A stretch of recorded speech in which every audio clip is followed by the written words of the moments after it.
Okay, we are now streaming live on YouTube. It is 4:01 and the regular meeting of the governing body, November the 10th, virtual meeting is called to order.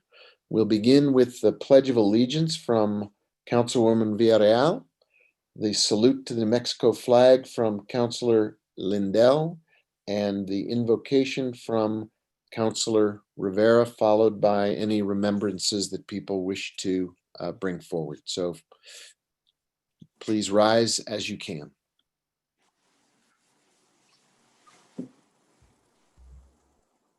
I pledge allegiance to the flag of the United States of America and to the republic for which it stands, one nation, under God, indivisible, with liberty and justice for all. I salute the flag of the state of New Mexico, the zeal symbol of perfect friendship amongst united cultures. Thank you. I used to teach some youth at our church, and I came across this story and thought I'd share it. When I was growing up, I had a gerbil named Georgie. For the life of me, I still can't recall why I gave the overgrown rat such an odd name, but for some reason I did. I also don't remember how I ever convinced my parents to buy Georgie in the first place, but I remember thinking he was the coolest thing until he died. Georgie was fun, but he was delicate. When I picked him up, I had to be careful with him. I had to hold him tight enough so he didn't fall out of my hands and run through the house, but not too tight where he would pee on me. Similarly, money requires a gentle balance of holding on just tight enough to use it correctly, but not too tight to where it becomes all about us. If we forget that our blessings come from God in the first place, we'll lose all perspective and end up with nothing in the end. So I wanted to share that just to remind everyone to be careful, hold on tight to things. Now with COVID running rampant, we need to be extra cautious, extra careful. If you think that it doesn't matter to wear a mask, if you think it doesn't matter to do social distancing, please reconsider.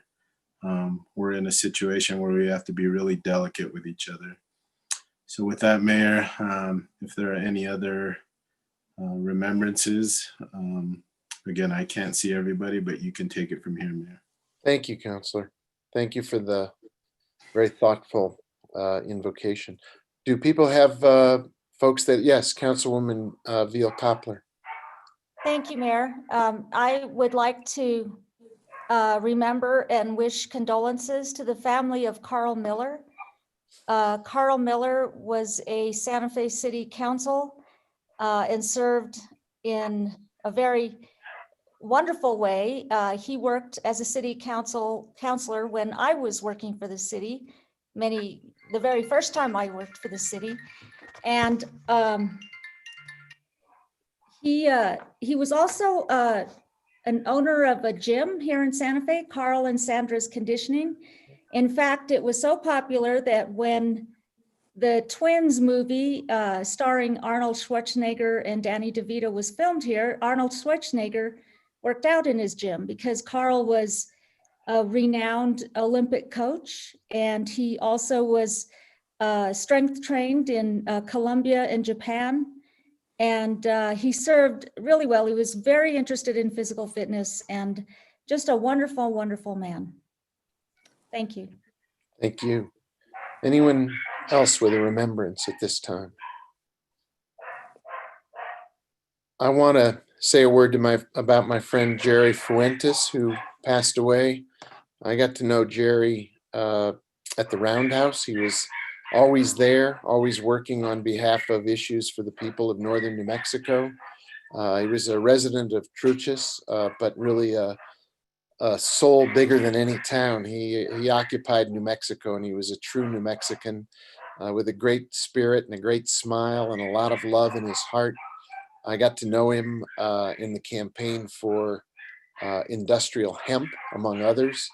And you could always count on Jerry to give you a big handshake and a lot of positive feelings. So whenever I go next to the Roundhouse, I'll miss Jerry because I associate him with that place where he was such a tremendous spirit and a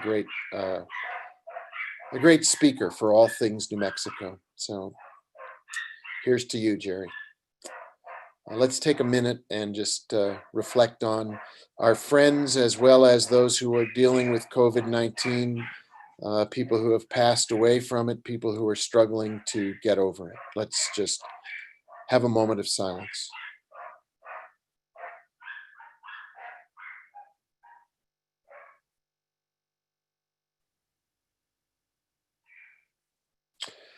Okay, thank you, everybody.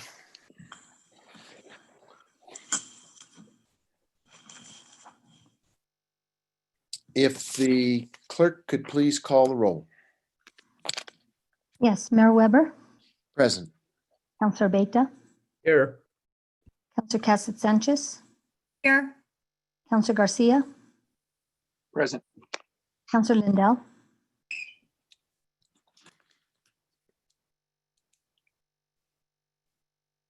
Here, thank you. Councilor Rivera, Here. Councilor Romero Worth, Here. Councilor Vihel Coppler, Here. Councilor Villarreal. Present. You do have a quorum present, Mayor. Thank you. Can we get a motion to approve the agenda? Or if there's an amendment, now would be the time. move to approve. Is there a second? Second. Councilor Lindell and Councilor Vihel Coppler have moved and seconded approving of the agenda. Is there discussion? If not, the clerk could please call the roll. Councilor Beta, Yes. Cassett Sanchez, Yes. Councilor Garcia, Yes. Councilor Lindell, Yes, Councilor Rivera, Yes. Councilor Romero Worth, Yes. Councilor Vihel Coppler, Yes. Councilor Villarreal, Yes. Mayor Weber. Yes, Thank you. Motion has been approved. thank you. We move to the consent calendar. Are there items that council members wish to remove from the consent calendar at this time? Councilor Vihel Coppler, your finger is up. Thank you, Mayor. I would like to remove item I. Okay. Item I, are there other items from the consent calendar to be taken off? If not, can we get a motion to approve the consent calendar as amended? Move to approve as amended. Second. We have a motion to approve and a second as amended. Is there discussion? If not, could the clerk please call the roll? Yes, the motion was made by Councilor Villarreal and the second was by Councilor Vihel Coppler. Correct, I'm sorry. Yes, I should have mentioned that. You got it That's right. fine. That's fine. Councilor Cassett Sanchez, Yes. Councilor Garcia, Yes. Councilor Lindell, yes, Councilor Rivera, Yes. Councilor Romero Worth, Yes. Councilor Vihel Coppler, Yes. Councilor Villarreal, Yes. Councilor Beta, Yes. Mayor Weber. Yes, Thank you. That motion has been approved. thank you. That was item number 7. We move to item number 8 on the agenda, which is approval of minutes. And we have 2 sets.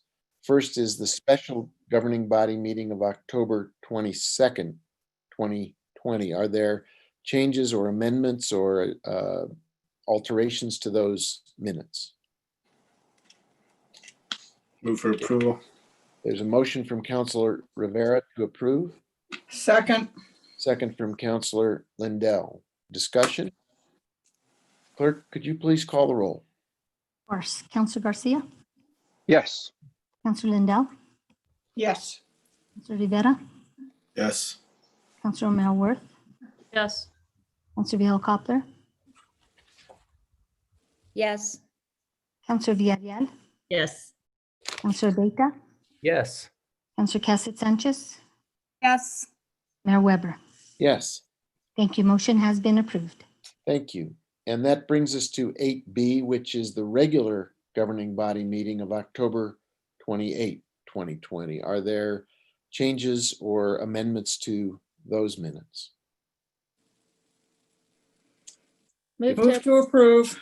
second. We have a motion from Counselor Lindell and a second from Counselor Vihil-Coppler to approve those minutes. If there's no discussion, Madam Clerk, could you please call the roll?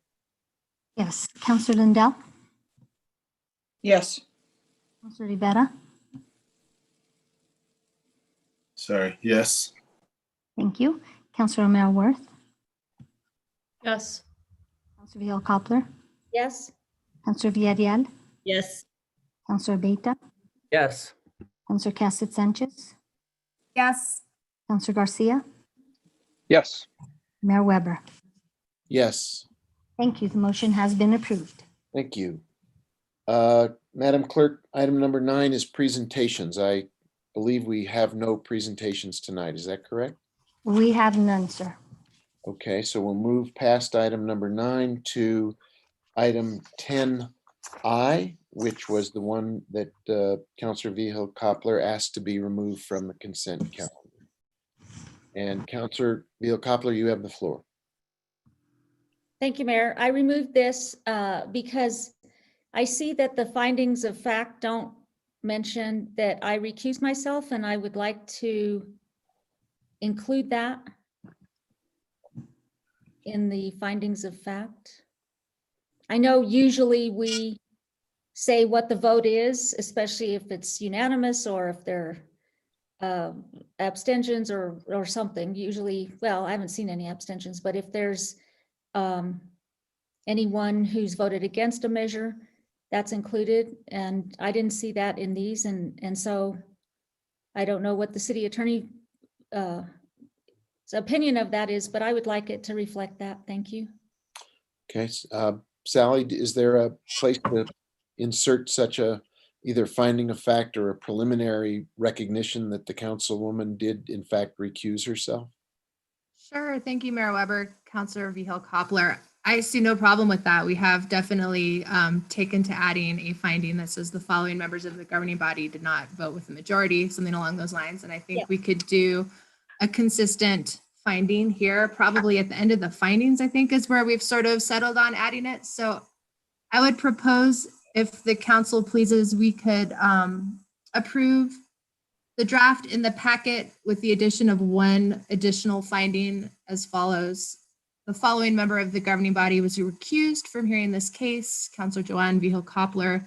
Would that be sufficient? Well, would it say was recused or recused herself? Happy to say recused herself. Sure. Sounds like you guys recused me. I That's would, more precise. That'll be great. So we have some new language which Sally and the councilwoman have offered. Do we need to turn that into a motion in order to add it to the findings of fact then? Mayor Weber, councilors, I think that'd be a good idea. And actually, I'm guessing that probably Councilor Vihil-Coppler may also not be wanting to vote on this matter. So it probably should be, a motion should be made by another member so that she doesn't have to participate in that. Okay, thanks for the guidance. Is there a motion to adopt? Move to approve as amended. Second. Okay, so we have a motion and a second to approve the language as proposed. Is there discussion? If not, Madam Clerk, could you call the roll on this additional language? Yes, this will be for approval as amended. Counselor Rivera, Yes. Counselor O'Meara Worth, Yes. Counselor Villarreal, Yes. Counselor Beta, Yes. Counselor Cassett Sanchez, Yes. Counselor Garcia, Yes. Counselor Lindell, Yes. Mayor Weber. Yes. Thank you. The motion has been approved.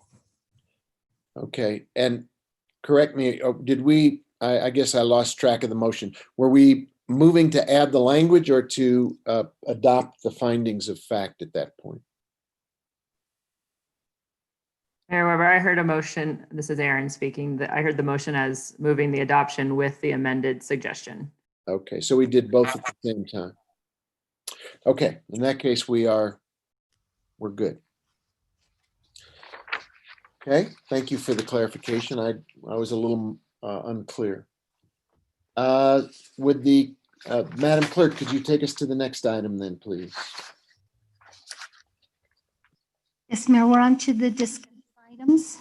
The first item is request for approval of amendment number 1 to professional service agreement for on-call design services to compensation in an amount, not to exceed $500,000.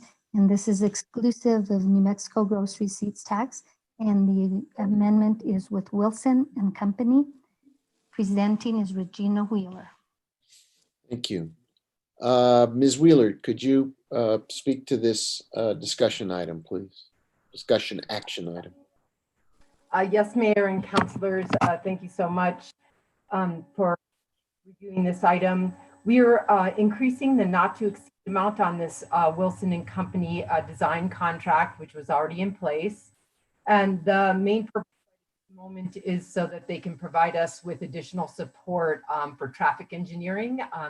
Right now, we don't have a professional engineer on staff and have a number of needs responding to submittals from developers. We need to review their traffic engineering studies with their developments.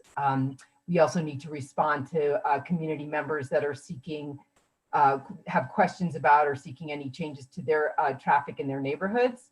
And Wilson and Company has experience providing this service for other communities in New Mexico. And the Vice President and Professional Engineer, Mario Juarez Infante, is with us as well if if we have any questions for him. Thank you. Are there questions from the governing body for Ms. Wheeler at this time? Is there a motion? Move to approve. Second. We have a motion from Councilor Lindell to approve this item and a second from Councilor Romero Worth. Is there discussion? Could the clerk please call the roll? Mayor, before we, Oh, I'm sorry. Did you put your hand up, Councilor? I'm sorry, I didn't see it. that's all right. So Miss Wheeler, at what point do we get to where it's probably less expensive to hire an engineer, a traffic engineer, and offer them a higher salary than it is to be increasing contracts to do that same work? And how much is that? And are you currently working with HR on that? Thank you so much for the question, Councilor and Mayor. We have already posted the position for the traffic engineer as well as for the engineering division director, which was John Romero's position. And both of those positions have been increased by 4 grades.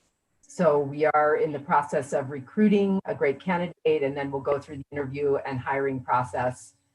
So we're definitely, that's definitely the route we want to take, and we'll just be filling the gap with Wilson and Company services. Do we have a timeline for that? Are we looking within the next 3 months, 6 months, less than that? Mayor and Councilor, it has been posted for approximately 3 weeks. We're posting each of the positions for a month since they have been very hard to fill. And so if all goes well, we'll have interviews in a couple of weeks and possibly somebody on board. We have posted the traffic engineer position 4 times in the last 2 years with no qualified applicants. So we'll hope for a much better result this time with the new pay grade. So we're optimistic that we'll have somebody on board within, like I said, 2 or 3 months. Thank you. That's all I had, Mayor. Thank you. Thank you, Councilor. Good to clarify that. Other questions at this time? Seeing no other hands, Clerk, could you please, Madam Clerk, please call the roll on the motion? Yes, Councilor Romero Worth, Yes. Councilor Vihel Coppler, Yes. Councilor Villarreal, Yes. Councilor Beta, Yes. Councilor Cassett Sanchez, Yes. Councilor Garcia, Yes. Councilor Lindell, Yes. Councilor Rivera, Yes. Mayor Weber. Yes, Thank you. The motion has been approved. thank you. Could you take us to the item 11B then, please? You bet.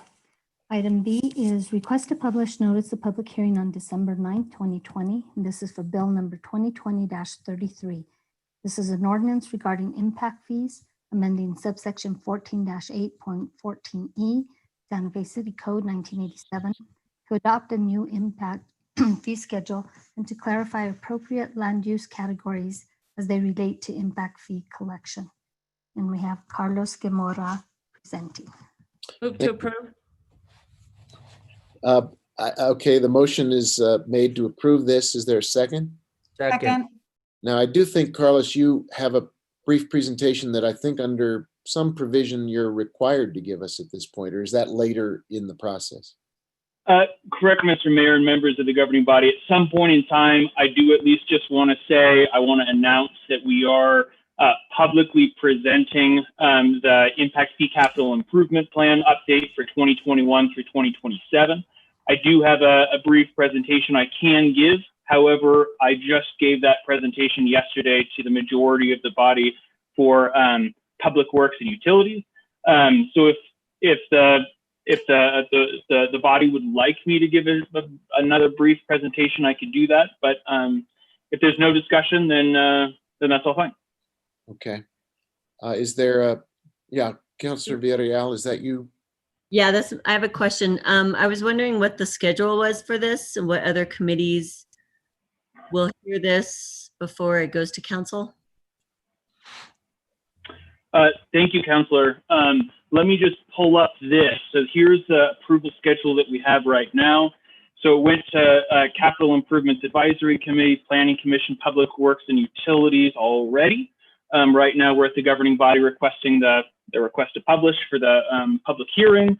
We'll go to Finance Committee November 30th, and then governing body for hopefully approval December 9th. One thing I do want to make sure is that if there are any questions or concerns, that we could satisfy those prior to the December 9th meeting, because we really are trying to shoot for approval before the end of 2020. Thank you for the clarity. I just want to make sure that we had one more committee where we could discuss and you could do the presentation versus using this time, which is really just the published notice for the public hearing on December 9th. So I'm okay with it moving forward for the next committee hearing, or sorry, discussion. Great, thank you. And thanks for pulling that up like that. That adds to the specificity of how it will move through the process. Are there other questions about either process or anybody who wants to address this issue tonight before we move forward?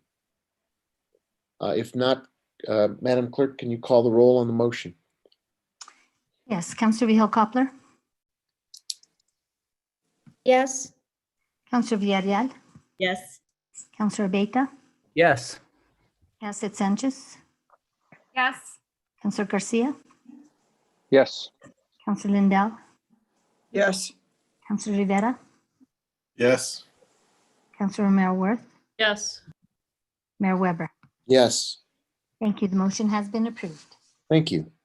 And if you would take us Thank to, thank you, Carlos. We will look forward to seeing it again at the next steps in the process.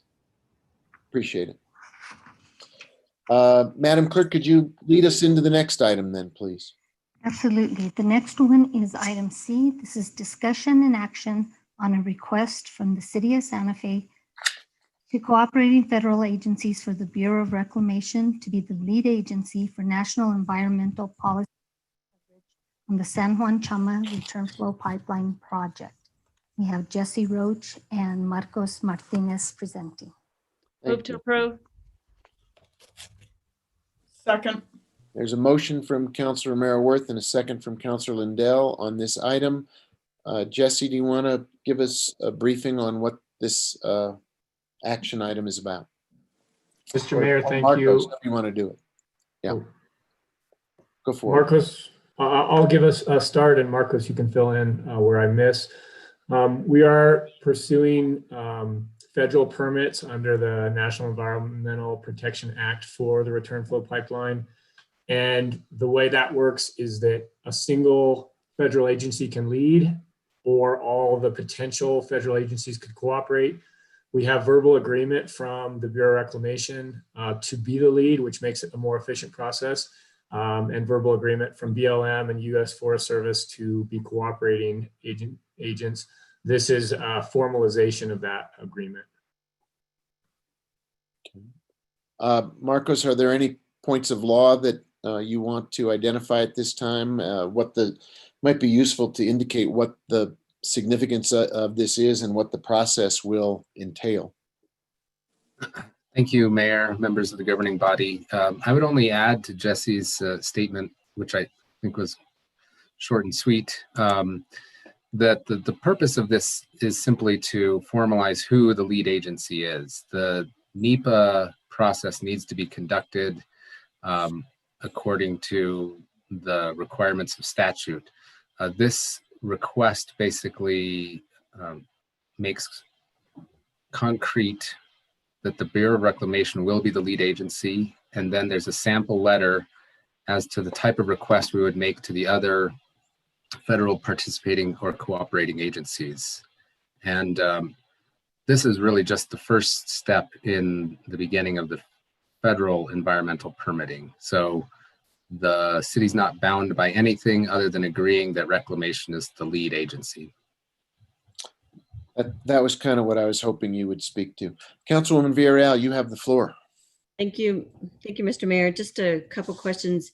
So can you explain to me why BLM and U.S. Forest Services wouldn't be a cooperating agency to begin with? Because their land, it goes through their property. So wouldn't they then be required to be formal cooperating agencies? That is correct. They will be cooperating agencies. They won't be the lead agency. So they get a choice? It's sort of a negotiation. The Forest Service and BLM deferred to the Bureau of Reclamation in this case because the project's more to do with the use of water than land. Okay. But they will, I thought they were required anyway to participate in the NEPA approval process, and this just formalizes it, or? This clarifies who's the lead and who's cooperating. That's really it. It does nothing more than that. They will be required to participate and do their own independent evaluation. And there'll be also communication with other non-cooperating agencies, the state, the Environment Department, the Office of the State Engineer. Several other agencies will be involved as well, but they'll be cooperating agencies if the city agrees to this proposal. So we're agreeing to this proposal? I thought we were requesting BLM and U.S. Forest Service to participate and formalize the cooperating agency process. I don't know how to describe it, but.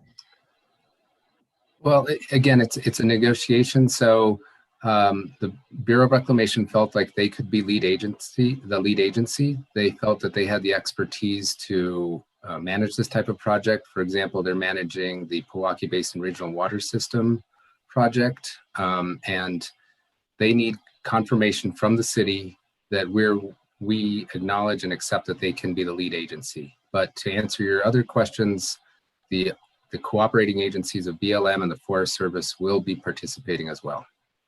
Okay. And then for the NEPA approval process, we lead that? Jesse, do you want to address that question, or do you have a better sense? It's my understanding that once we formalize Reclamation as the lead, they will take over and lead, and we'll provide technical and background support. Is that consistent with your understanding, Marcos? Yes. Okay. And so they would be the ones in touch with BLM, U.S. Forest Services for that process, not us, correct? They would take the lead in that communication aspect. Okay. Yes. Okay, just wanted to understand what that means. And although I didn't support the pipeline project, I wanted to understand the importance of BLM and the U.S. Forest Service's role with this formal recognition process. So thank you for the clarity. Thank you. Councilor Vigil-Koppler, your hand is up. You have the floor. Thank you. I wanted to ask about the signatory on this letter, Jennifer Failer, area manager. Is that a water employee, or I don't know who that is? Counselor and members of the governing body, that is the area manager for the Bureau of Reclamation. So Not a city employee. but it's on city stationery. Is that appropriate? And also the letter doesn't, I guess you'll change the date eventually? Yes, we didn't want to put in a fixed date until the council had approved it. The letter's sort of coming from the city via reclamation to these other agencies to have them sign off as cooperating agencies. But if the federal government has an issue with it being on city letterhead, we'll resolve that. But we wanted to just show you the form of letter we had in mind. Well, I'm not sure it's a little bit misleading that someone's signing the letter for the city of Santa Fe that's not, a member of the staff or whatever. So I'm just not sure. I'm just not sure I like that, I guess. It implies that is a person that works for us, and maybe I don't know, it's on different, there's a page break there, which doesn't help. But why wouldn't it be on the Bureau of Reclamation stationery? My understanding is this is the template that the reclamation provided to the city, but I can make sure that the letters are coming from the proper persons to the proper entities. Really, this is going to go to the Forest Service and the Bureau of Land Management. Okay, if you can just, maybe perfect it a bit. Thank you, Will Mayor. do. Thank you. Are there other questions? I think I would like to clarify one more time, just so everybody who is listening or watching understands. This is not an approval of the pipeline. It's not a vote on the pipeline. It's simply agreeing to a lead agency as things would move through a permitting and production of a some sort of a environmental impact statement or other formal review of the project. This simply asserts which department of the federal government the city would be working as a lead agency with. I think that's well said, Mr. Mayor. Okay, so we're simply establishing a step in a process with whom and identifying the federal agency with whom we will work, not approving or moving forward on the pipeline. Okay, are there other questions or comments at this time? If not, could the clerk please call the roll? Councilor Villarreal, Yes. Councilor Beta, Yes. Councilor Cassett Sanchez, Yes. Councilor Garcia, Yes. Councilor Lindell, Yes. Councilor Rivera, Yes. Councilor Mel Worth, Yes. Councilor Vihel Coppler, Yes, Mayor Weber. Yes, Thank you. The motion has been approved. thank you. And if you would both follow up on the question that Councilor Vihel Coppler raised about letterhead and so on, so there's no ambiguity about who this is coming from and whether the person whose name is on it ought to be identified as coming from a different agency than a city of Santa Fe, so we can make sure that that's clear. Very good. Thank you, Mayor. Thank you all. Madam Clerk, item number 12. That is matters from the city manager. City Manager. Good evening, Mr. Mayor, members of the governing body. I do have a couple quick items for you all tonight. Number one, we will utilize the special meeting we had put on the calendar for November 18th. So that we'll use that slot next week, 4 p.m. an agenda and materials will go out in regular order, but I wanted to, that is on your calendar, but I wanted to acknowledge we will be using it.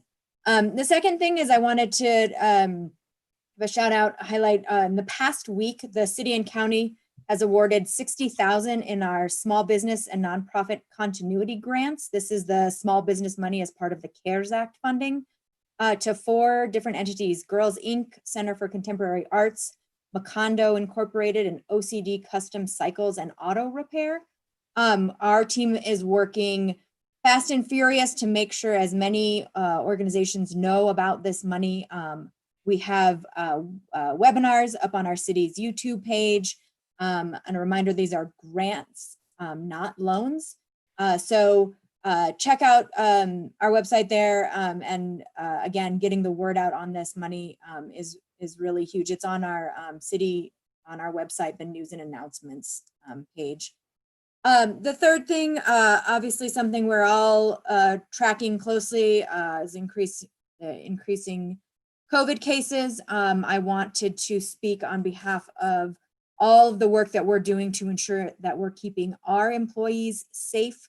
You all received from me an update to our policy and procedures document last week. All city employees received it. We're doing a series of deep dive trainings with each department director, including all the division directors, to really walk through each and every detail, because at this point, it's not a matter of when if we get a case, it's when.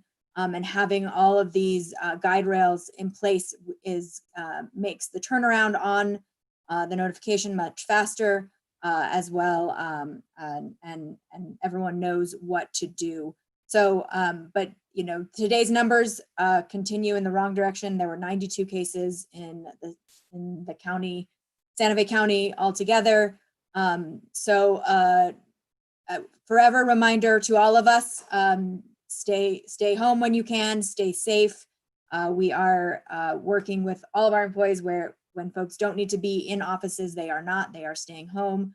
When they do, implementing our policies and procedures. So keeping that in the forefront of our minds at all times. And lastly, just want to acknowledge the reason we're meeting tonight is because tomorrow is Veterans Day. So as always, a heartfelt and sincere thank you to all of our city employees who have served, all of our city residents who have served. It is an honor and a privilege to be in their presence every day, all days. So wanted to acknowledge Veterans Day tomorrow. City offices, city services are closed tomorrow. And that's all. Thank you, Mr. Mayor. Thank you. Is there item number 13, Madam Clerk? Yes, item 13 is matters from the city attorney, and we do have an executive session. So, City Attorney, do you want to bring us your introduction to that, and then we'll move toward it. Mayor, members of the council, I do recommend we go into executive session to discuss acquisition and or disposition of property pursuant to the Open Meetings Act, Section 1015(1), Part H8. Specifically, we'll be discussing the property located at 730 Alto Street and the Midtown property, formerly known as the College of Santa Fe and the Santa Fe University of Art and Design. Okay. Councilor Rivera, do you have a motion to make? Yeah, I make a motion that we move into executive session to discuss the matters listed on the agenda and is recommended by the city attorney. Is there a second? Second. There's a second. Is there discussion? Can the clerk call the roll, please? So that motion was made by Councilor Rivera with a second by Councilor Villarreal. Councilor Beta. Yes, and I will be recusing myself when we discuss the 730 Alto Street property. And I think that will be the first item up, Councilor, just so you know. I think we'll take it in that order so you can, unless, Aaron, is that correct? We can do it either way, Mr. Mayor. I think we're prepared to do Midtown first if that works better for Councilor Beta. I'm not sure which one's easier, to start with us and then drop off, or drop off and then start with us. That's up to you guys. If we're teed up, I misspoke. If we're teed up to start with Midtown, we'll go there, and then Councilor Abeta can step out of the meeting when we go to the next item. All right, Okay. apologies. I'm sorry to have interrupted, Madam Clerk. Do you want to pick up the roll call? Yes, Counselor Cassett Sanchez, Yes. Counselor Garcia, Yes. Counselor Lindell, Yes. Counselor Rivera, Yes. Counselor Romero Worth, Yes. Counselor Vihel Coppler, Yes. Counselor Villarreal, Yes. Mayor Weber. Yes. Thank you. Motion has been approved. Okay, thank you. I believe there is an invitation newly sent. If you don't have the old one, I think Mary Freitas just sent a new invitation in your email inbox. If you have any trouble finding it or getting into the executive session, Joe can help get people in if we need that. So I will see you in the next room, the next Zoom room.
Mayor, I'm letting them in as the council returns. Yep. We're still streaming live. Yes, sir.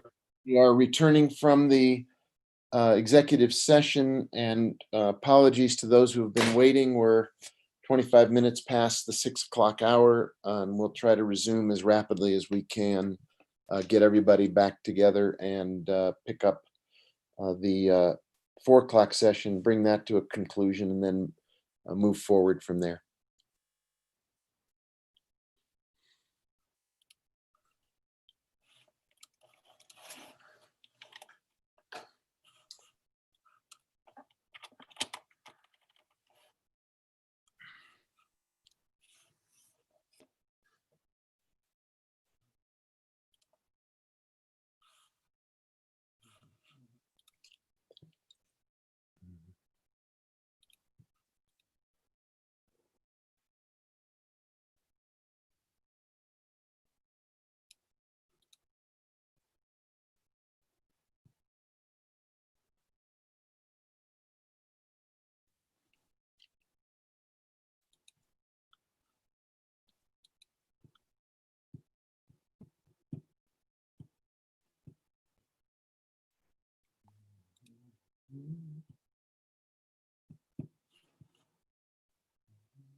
Okay, we're starting to get all of the members of the governing body back onto this Zoom meeting.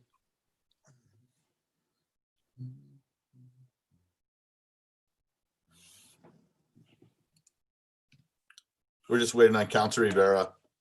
Okay.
I just sent him a text. Is he having some trouble getting back in? I don't know. I just asked him if he was okay. Okay. Okay. It's He'll good to check. usually- Yep. Thank you for checking, so we can, if he needs a different link, you could provide that. Yes, sir.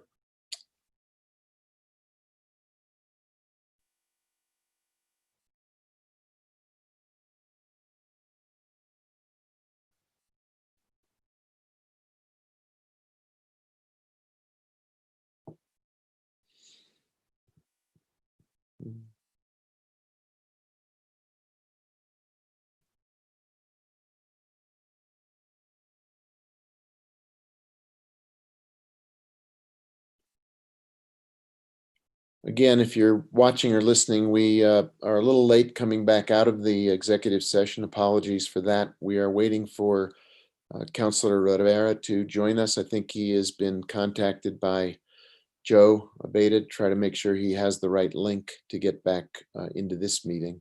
So it should be just another minute before we can resume.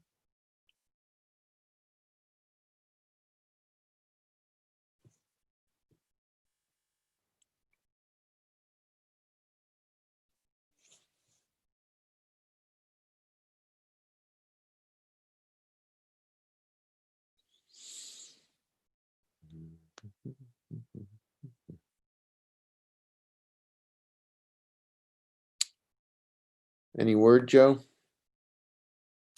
He's getting on right now. I just talked to him. Okay, thank you. There he is. I'm going to promote him right now. Very good. Yes.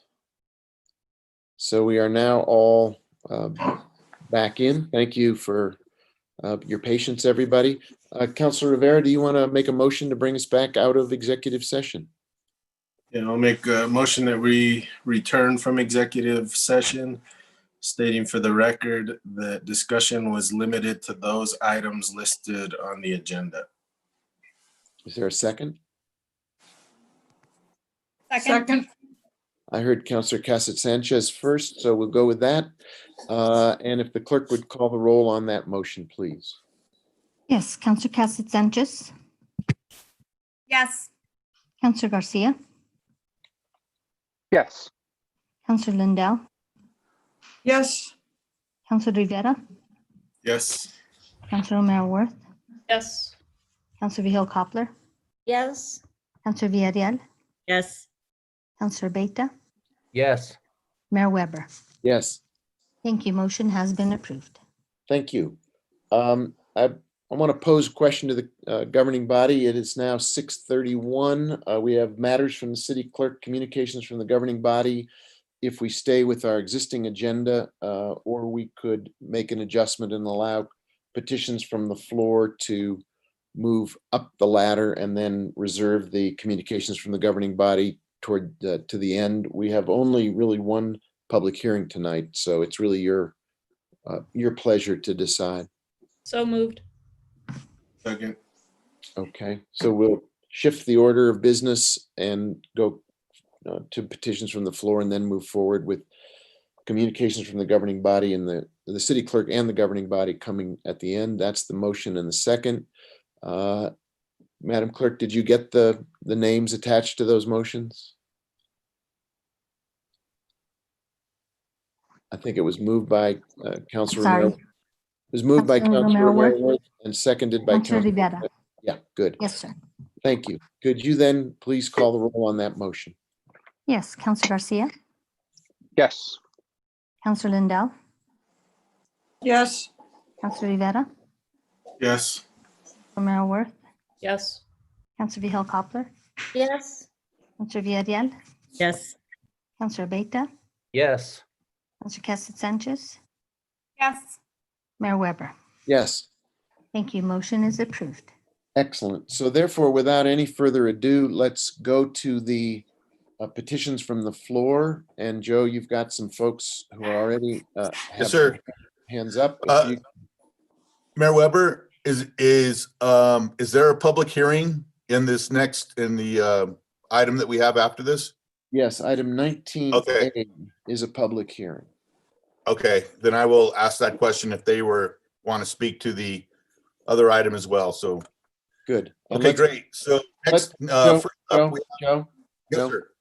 Let's Madam Clerk, if we could time everybody, give each speaker 2 minutes to address the governing body, and Joe, you'll let them in with the recognition one at a time that they will have the floor.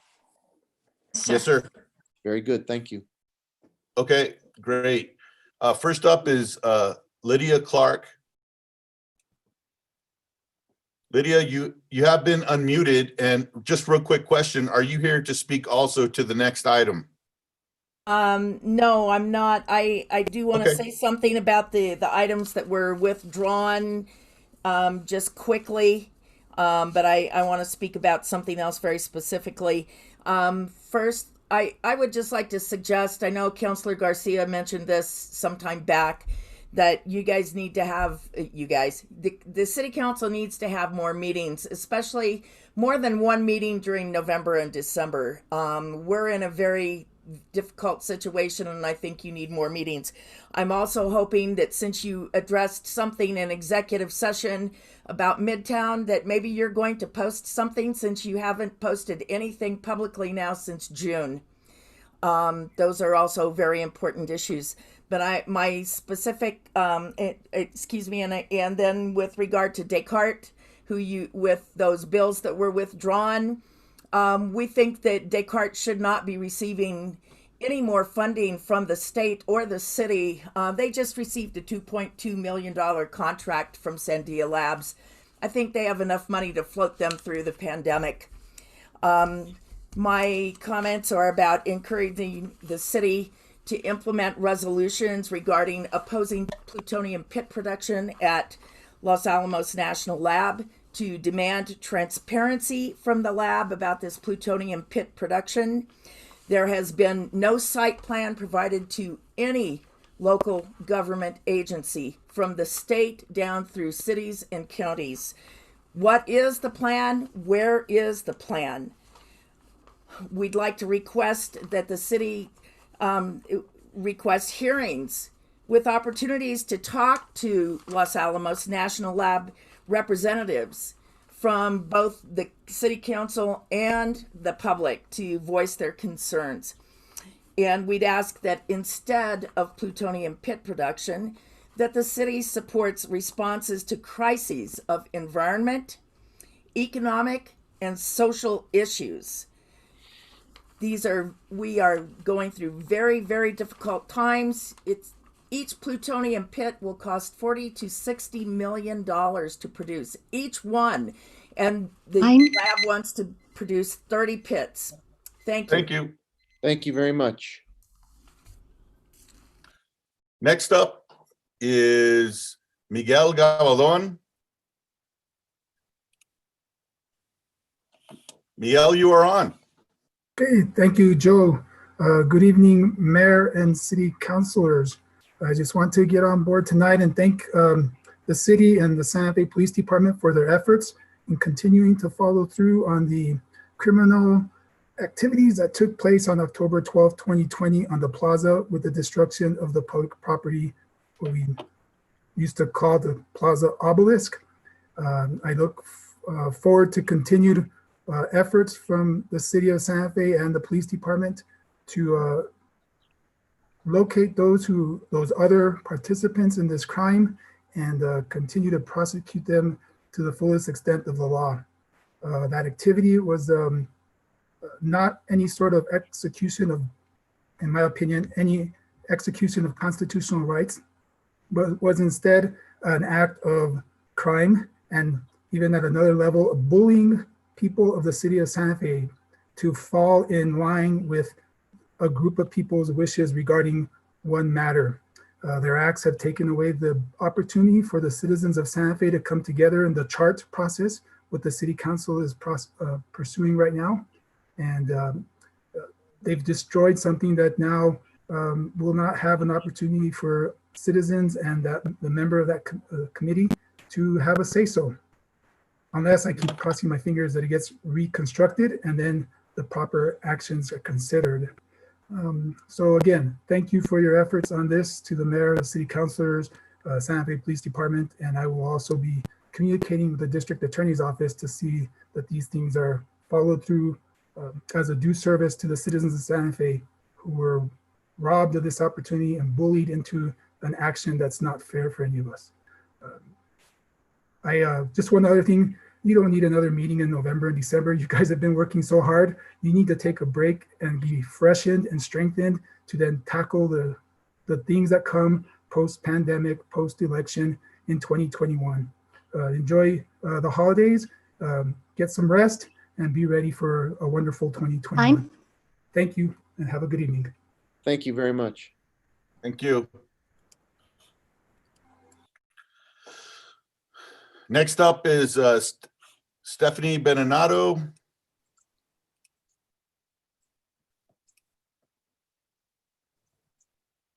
Ms. Beninado, are you going to speak to the other item after this? No, I'm not, Joe. Thank you. Okay. Good Go ahead, evening, you're up. Okay, thank you. Good evening, city councilors. I agree with Lydia Clarke about Descartes Labs and pit production. You have some written comments from me, particularly about transparency about meetings and when you're changing meetings.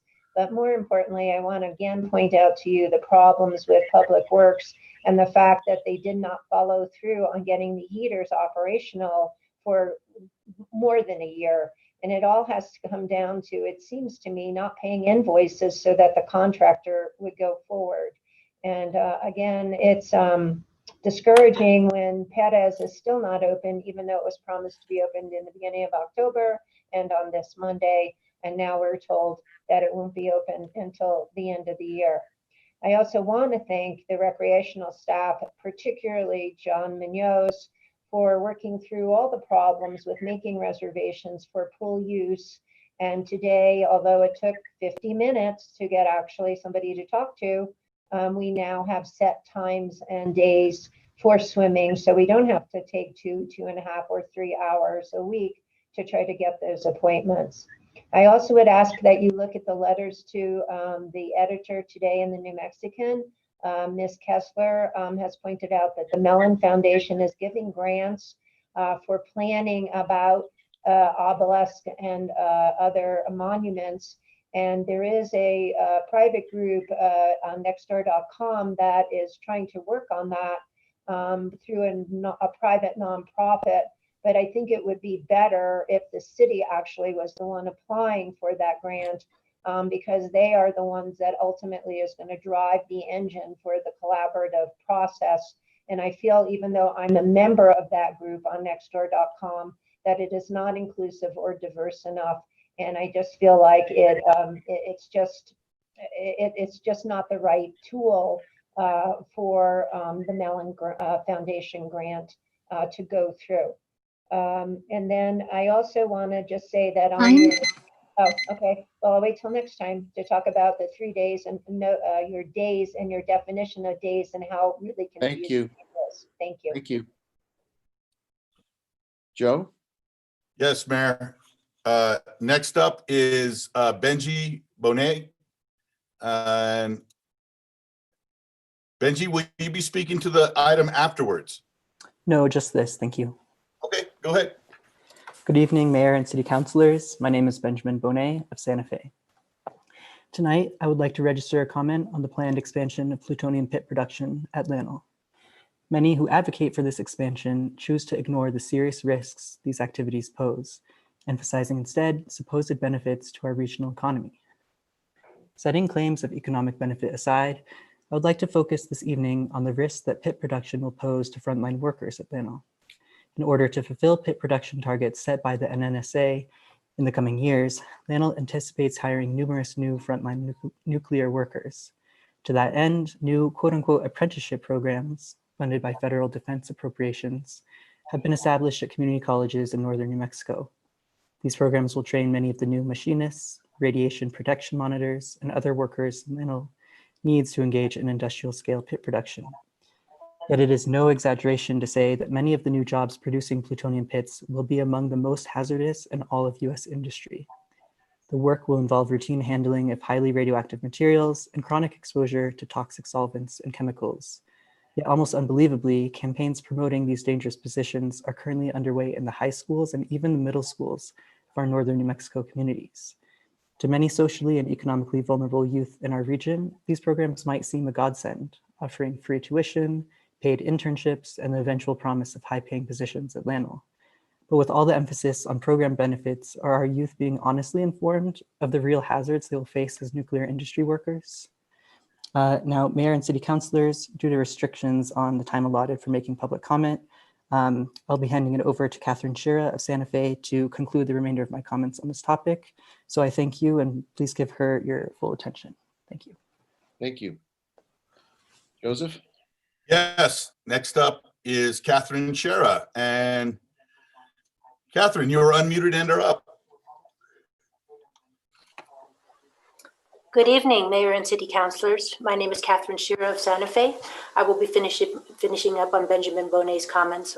He spoke about recruitment of Northern New Mexico youth in apprenticeship programs, enabling industrial scale plutonium pit production at Lanel.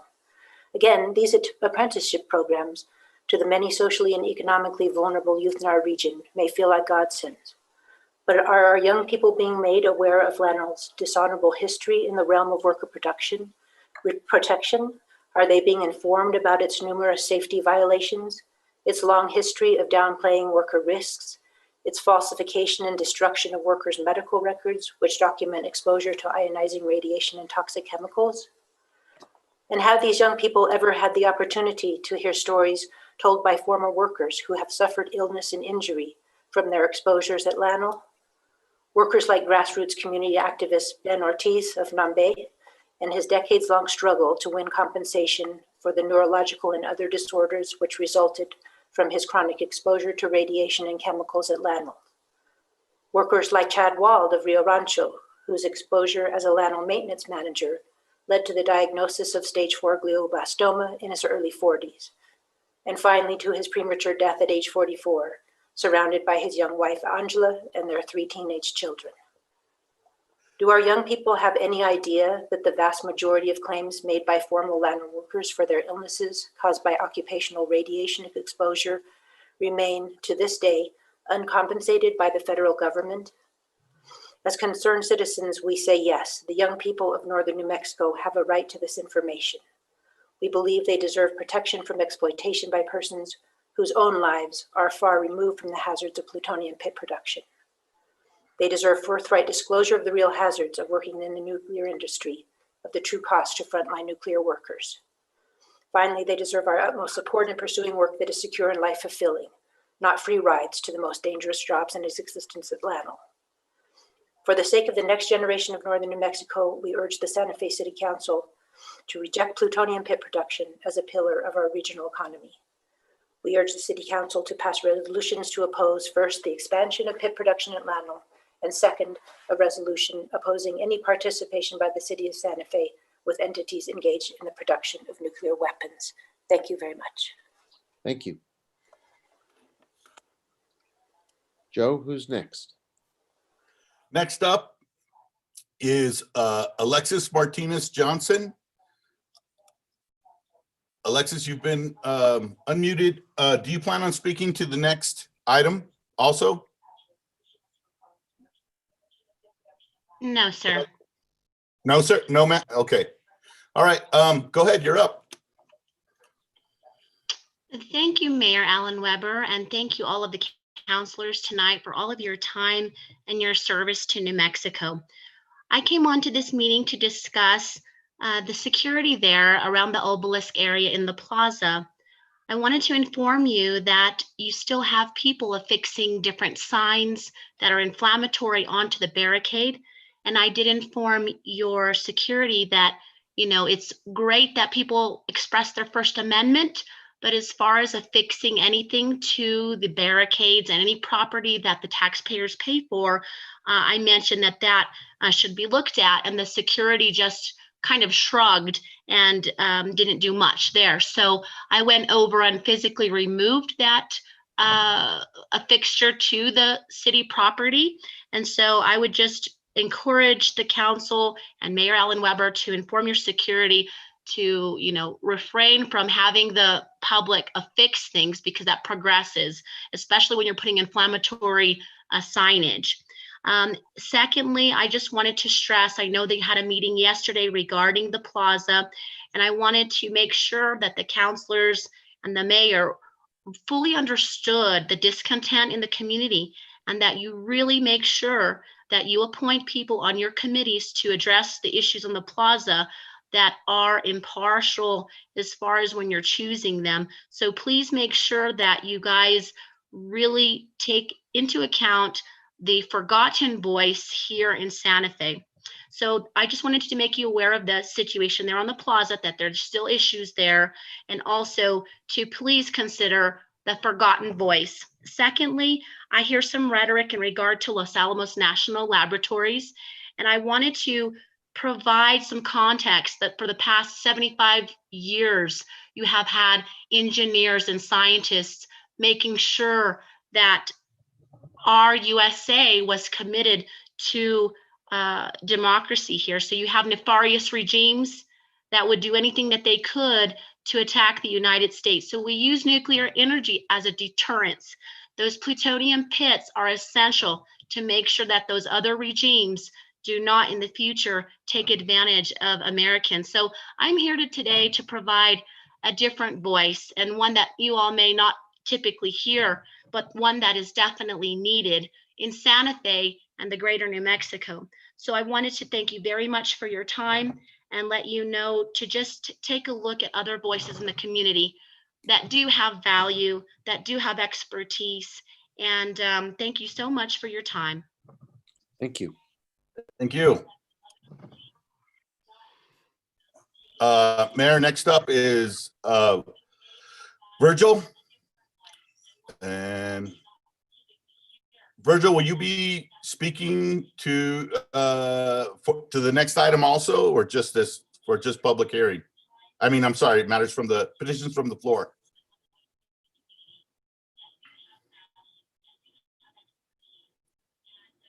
Virgil? I'm making a general comment. Okay. Okay, my general comment is this. Mayor and councilors, thank you for giving me this opportunity to speak. I see a major problem that you all must address. According to the city code, the mayor is the selecting official of the chart committee. Councilors, you will be allowed to select one member in the committee because you have an enormous amount of committee members in the chart. The mayor will be able to select members who will outvote all other members in the chart, resulting in the mayor's attaining the results that he wants and has promised. It is public record that in the bandstand and the plaza, the mayor made a promise to the Three Sisters and the Red Nation that he would remove the Yabarka statue and the obelisk on the plaza and federal courthouse. He has accomplished two of these promises. Because these promises, he is a biased and tainted individual. This system must be transparent without any preconceived goals, as the mayor has made. He's made promises. The mayor's chart will not be valid if you do not correct this bias issue. He must not be allowed to select members in the chart. He is biased. In addition, you must be transparent. We do not know of the secret list that the mayor has gotten from Javier Gonzalez, and which lists all the other statues that must be removed or changed. This must be a public record, and we must all know what all the other items that they're going to be looking at. We know nothing about it, and it is imperative that he does this. We need to know. And again, the mayor has made a commitment to the Three Sisters and a commitment to the Red Nation that he will remove these statues. And he is biased and he is prejudiced. And you must not allow him to continue this process. Thank you. Thank you. Joe? All right, Mayor. There's a Joseph S. In the attendee room. I'm just going to ask if he's here to speak to public comment.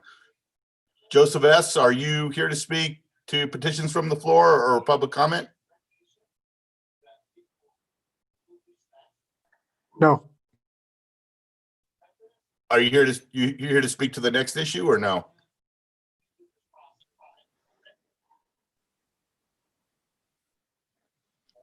Mr. S? No. Okay. Yeah. All right. Well, thank you. In that case, I believe that's the completes petitions from the floor. Yes, sir. And so now we move on to item 18 on the agenda. If the city clerk would bring us into that one. Yes, Mayor, these are the appointments to the Santa Fe Women's Commission. We have Candace L. Flint, she'll be the chair, representing District 3, term ending November 2021.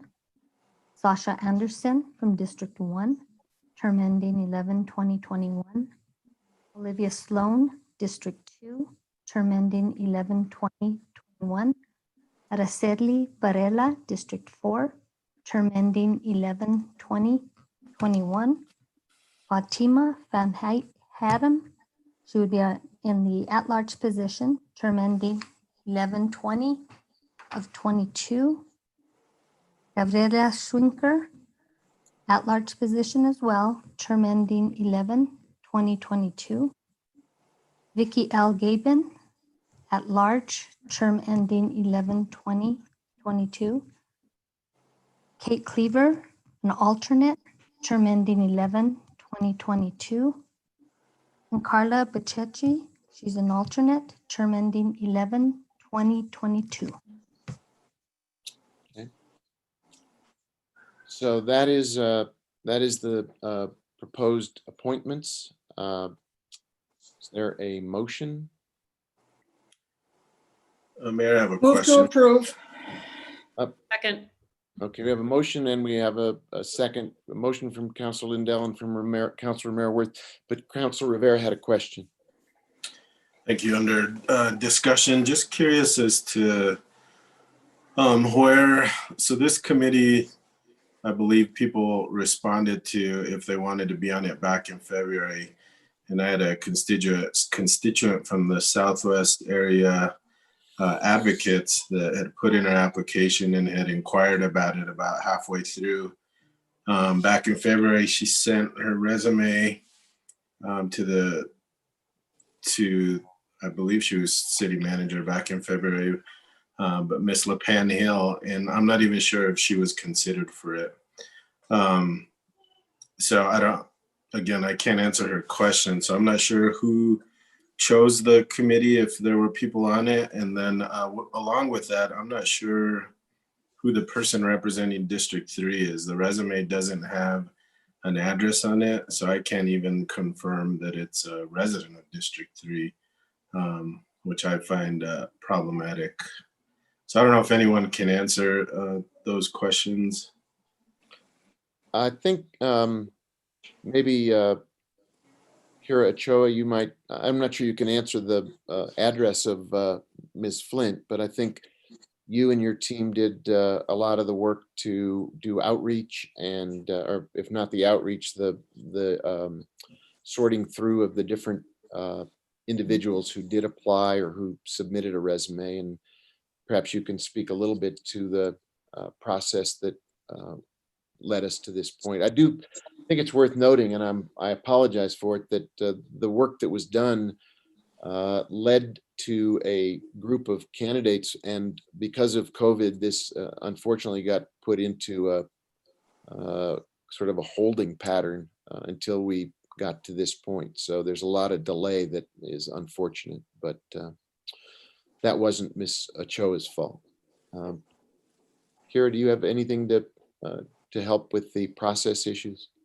Mr. Mayor, councilors, yes, we had 2 calls for members, and ultimately we have 2. The first round didn't yield really a sufficiently diverse set of candidates, so we did a second call in March, and we have 2 members from District 1, 3 members from District 2, 1 member from District 3, who's Candace Flint, and 1 member from District 4.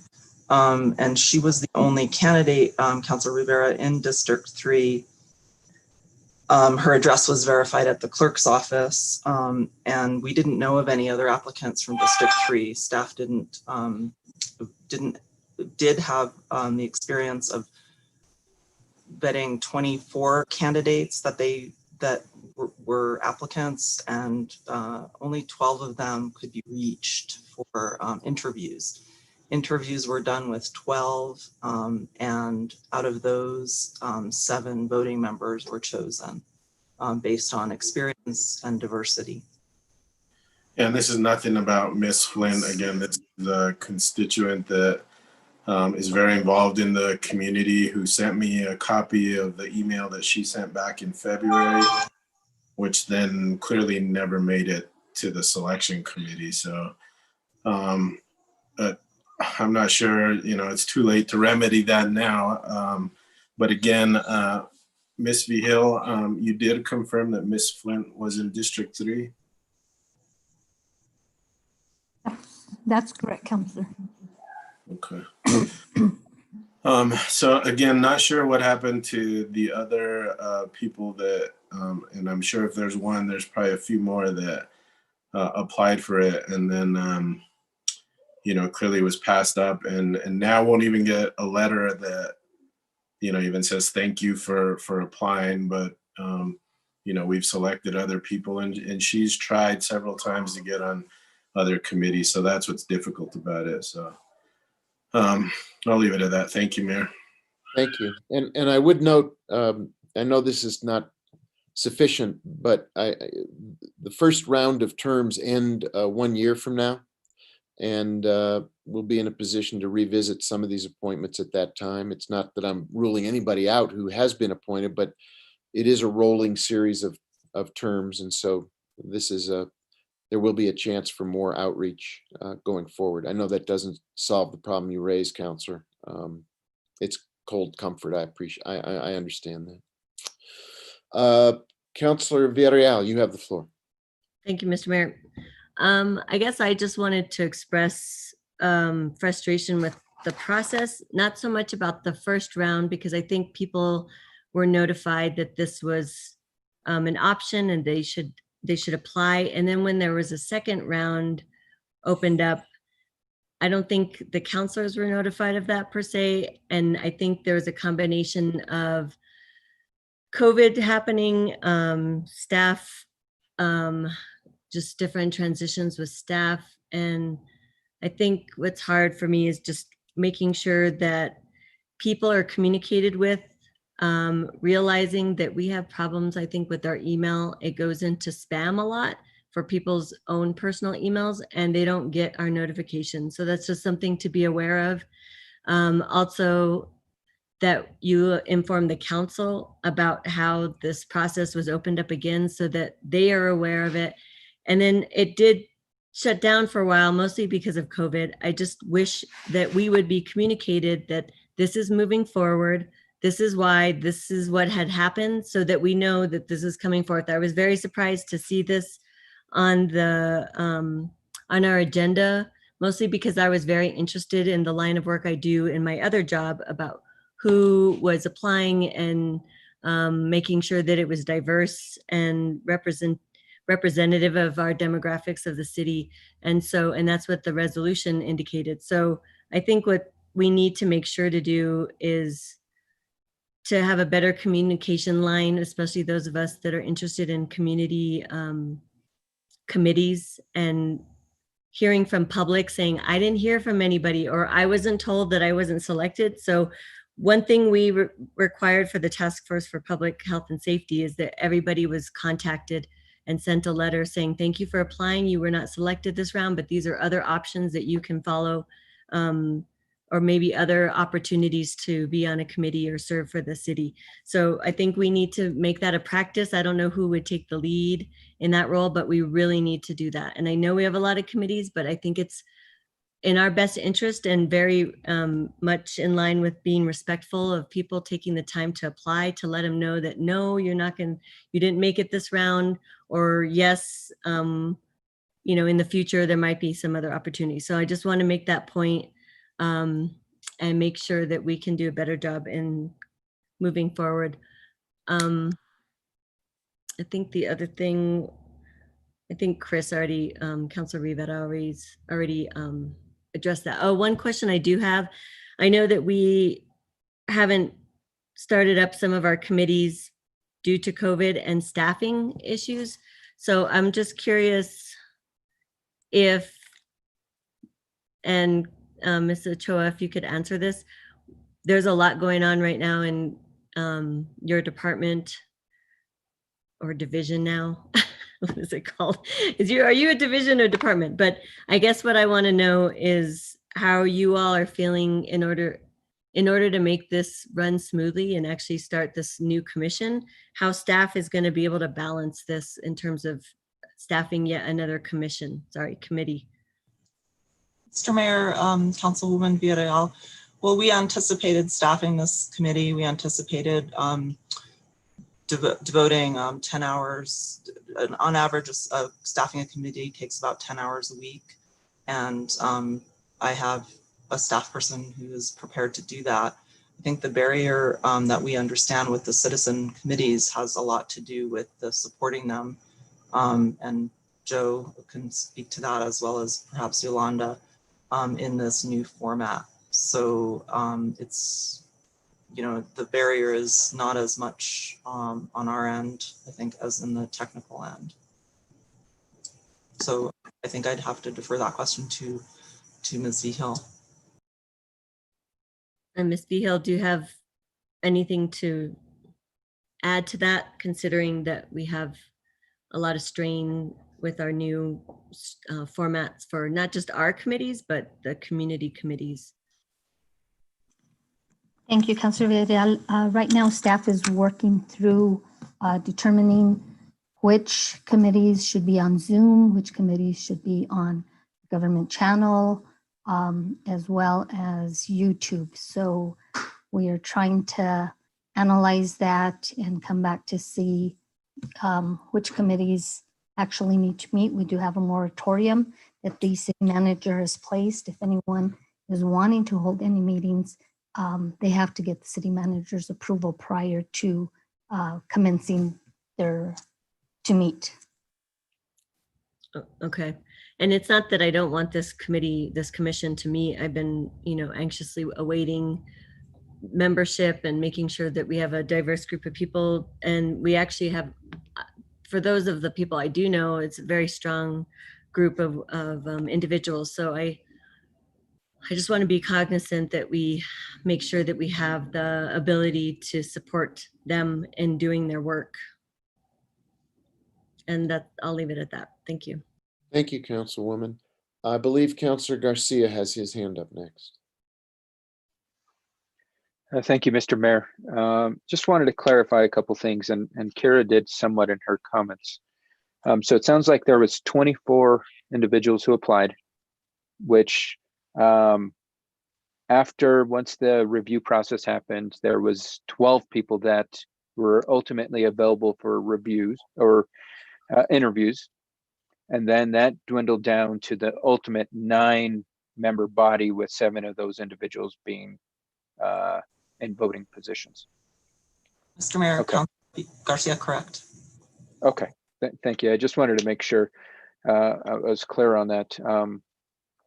I guess my request is, when this goes out for applications again, we do a much more intensive outreach process, because I don't see too much diversity. I'm going off last names. I haven't been able to review the resumes, but it's definitely not reflective of the makeup of our city.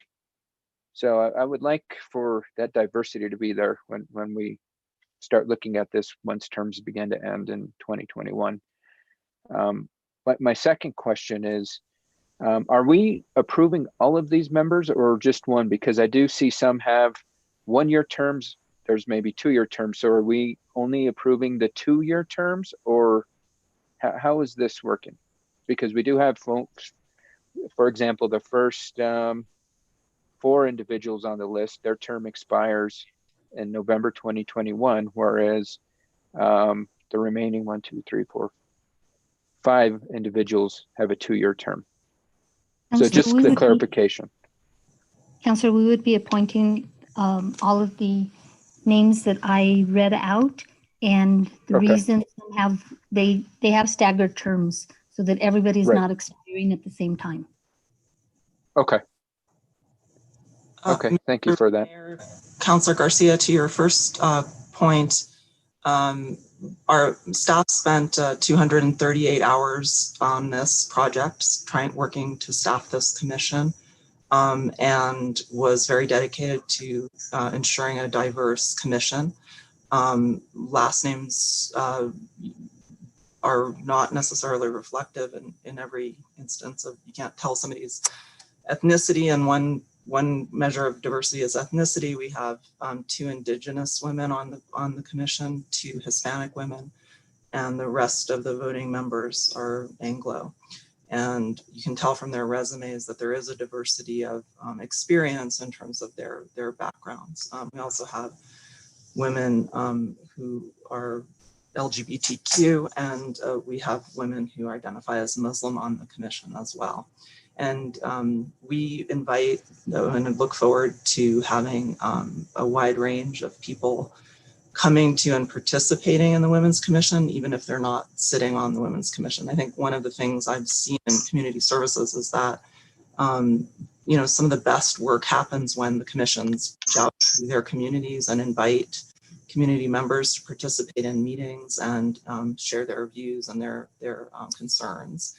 And so we would hope that this Women's Commission and our staff would actively support them reaching out to the community as much as is possible in this new format. In some ways, it's more possible to reach people in this format than have people come to meetings, you know, at City Hall. So I hope that helps answer some of your concerns.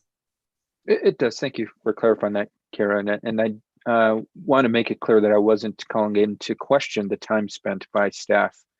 I more so was leaning towards, let's see how we could potentially strategize how we can additionally promote. And similar to what Councilor Villarreal said, utilize us. I mean, Jesse this week asked us to put out a survey to help get more responses. Maybe that additionally might help to have councilors pump it out, whether it's through our social media channels, through our networks, to help just build that pool of applicants. But yeah, by no means, and definitely not taking putting any of the team members down. That I know that there's plenty of time spent on this. It's more so I want to have more outreach to have a better pool than 24 applicants. I think there's plenty of women of all age ranges that can participate in this, and let's see if we can shoot for getting 50 applications next year, maybe 100. Who knows? That's all I have, Mr. Mayor. Thank you, Councilor. Councilor Vihil-Coppler, you have the floor. Thank you, Mayor. I'd like to thank Kara's staff for going through these applications and coming to us today. I have some of the same suggestions for getting input from city councilors about trying to rustle up some members based on our constituent base. And so as we move into the future, I think it's important for the council to be probably more involved in putting forth some of these names, because we do know, you know, our people in our neighborhoods as well. I was concerned, and it was interesting because I'd just been thinking about how long it was taking to have this commission come forth. And after hearing Ms. Ochoa's response, I understand it, and I'm not casting any aspersions to the work that was done to select the committee, but it has been a very long time. And the reason I was wondering is because we spent a very, very long time perfecting the resolution. I think you know, I'm almost going to say it's maybe almost even been a year, it seems like. We spent a very long time, and maybe because it's a women's commission, I kind of got the feeling, well, maybe it's not really that important to people. But it is important, and I'm very happy at least we're here today. I hope that it hasn't been to any procrastination. I'm wondering though, with these terms and how they're set, if I recall, this resolution has a sunset clause. We said we were going to try it, and I don't know if we set 2 years or 3 years, but you know, we're already almost a year behind, and so I just think we need to keep an eye on that, because you know, the time we have run the clock. The other thing I wanted to say, not so much about diversity, but about some of the talent, because my guess and what I was interested in when we were developing the resolution is what kind of pay equity and women's issues that we have around the city that, you know, we perhaps need to keep a pulse on. It's not only going to be, you know, social and economic issues, but I think that we talked a great deal when we were developing this. At least I know I put forward some discussion about how women are paid in our city, and how overtime is, you know, how is overtime really being treated differently for men and women. And I know that we have, and during my campaign, I reached out, and there's a lot of issues out there in our city about pay, and supposedly complaints only have to go to the city attorney's office, but many of them don't even know how to do that. So I don't see any particular person on this committee that seems to have that kind of skill. And so I hope that that somebody, they're all seemingly very qualified. I did look at all the resumes, and maybe that kind of background in someone can lend itself to some of these issues that I do know we have in this city that affect women, and that it affects them in their pocketbook as compared to men. So I'm just putting a word out there that it's an important issue. And if any of these committee members are listening, that is an area that I think needs work on, as well as all the other important issues that we mentioned in this resolution. So that is all. Thank you. Thank you, Counselor. That's the last hand that I see up. That doesn't mean that everybody has spoken who wishes to speak. The floor is open if there's more discussion. If not, there is a motion, there's a second. Could the clerk please call the roll? Yes. Counselor Lindell, this is for approval. Yes. Thank you. Counselor Rivera, Yes. Counselor Merriworth, Yes. Counselor Vihel Coppler, Yes. Counselor Villarreal, Yes. Counselor Beta, Yes. Counselor Cassett Sanchez. Yes. Thank you. Counselor Garcia, Yes. Mayor Weber.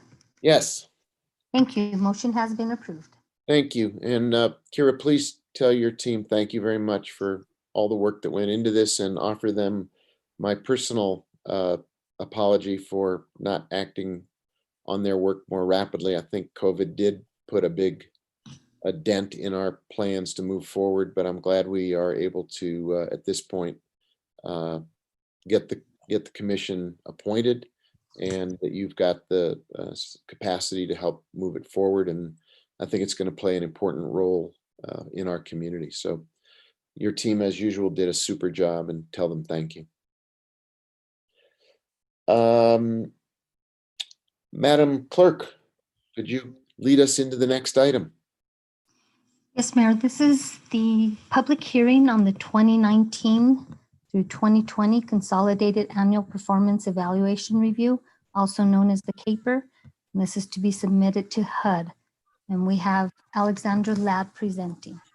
Thank you. So this is a public hearing. I think we should begin with a presentation by Ms. Ladd to acclimate us to the item, and then we'll take testimony if there's anybody in the attendee section who wishes to speak to this matter, and then come back for a governing body motion and debate and discussion. But Alexander, do you want to begin the presentation, please?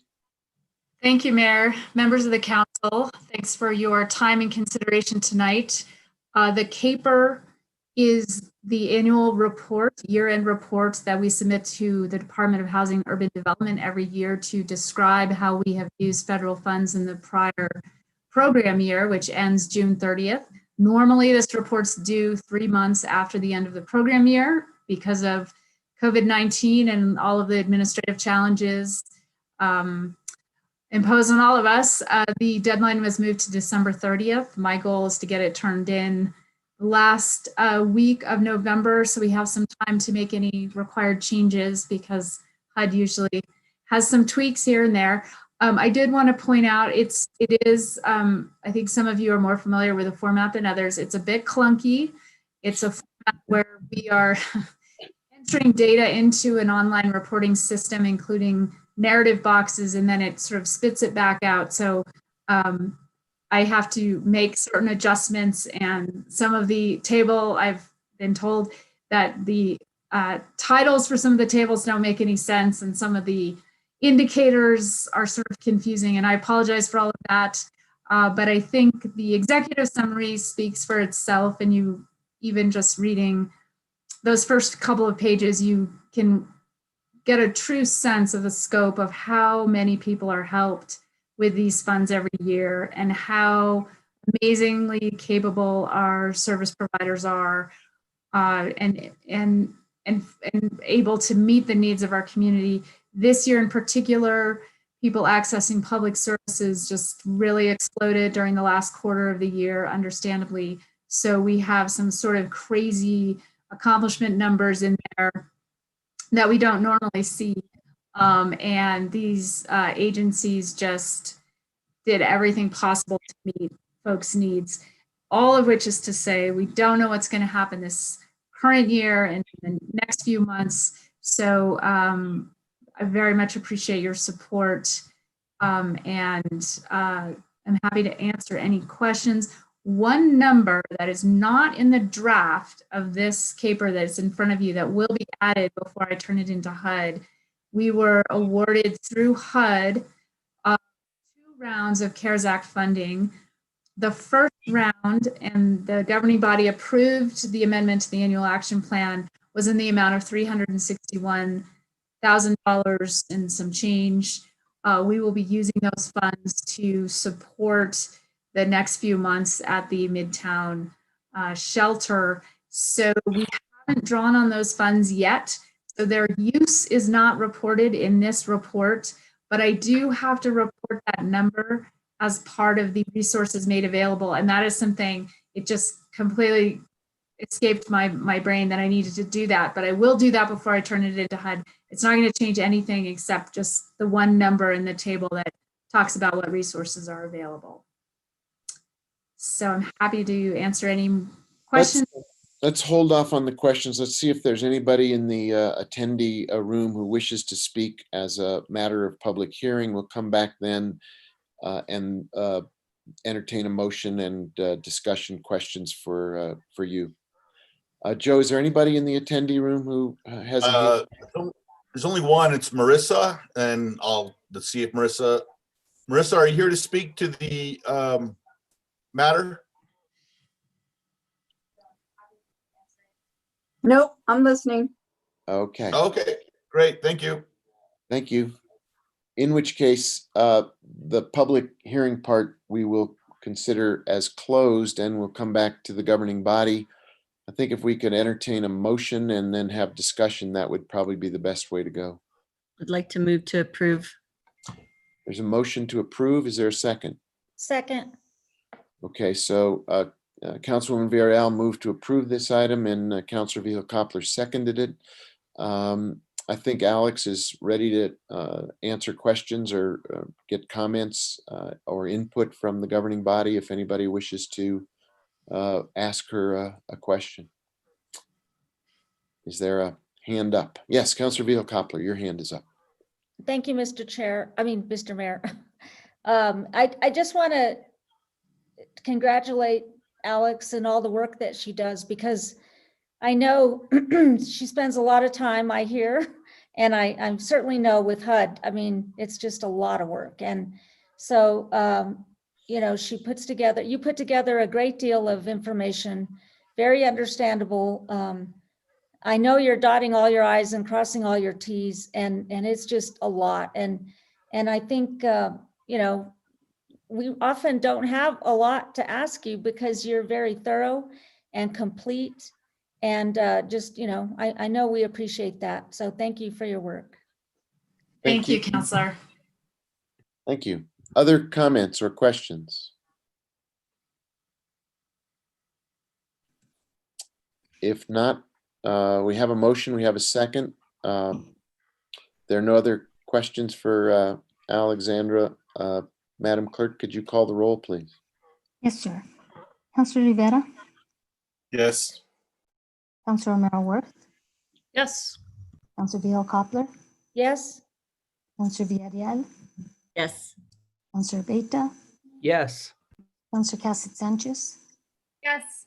Councilor Garcia, Yes. Councilor Lindell, Yes. Mayor Weber. Yes. Thank you. The motion has been approved. Thank you. Thank you.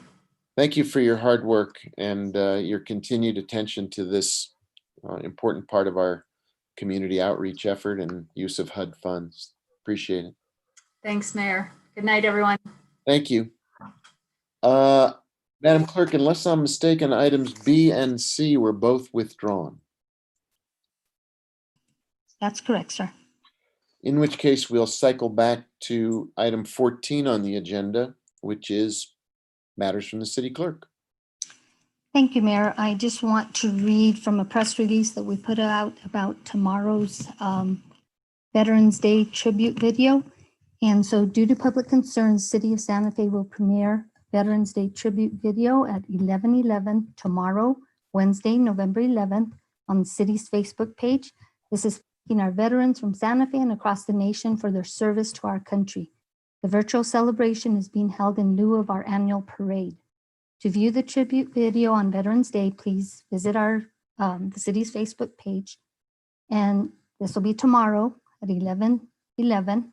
Also, a recording will be available on YouTube after the live broadcast. And I want to personally thank all of our veterans. Thank you, Mayor. Thank you, Madam Clerk.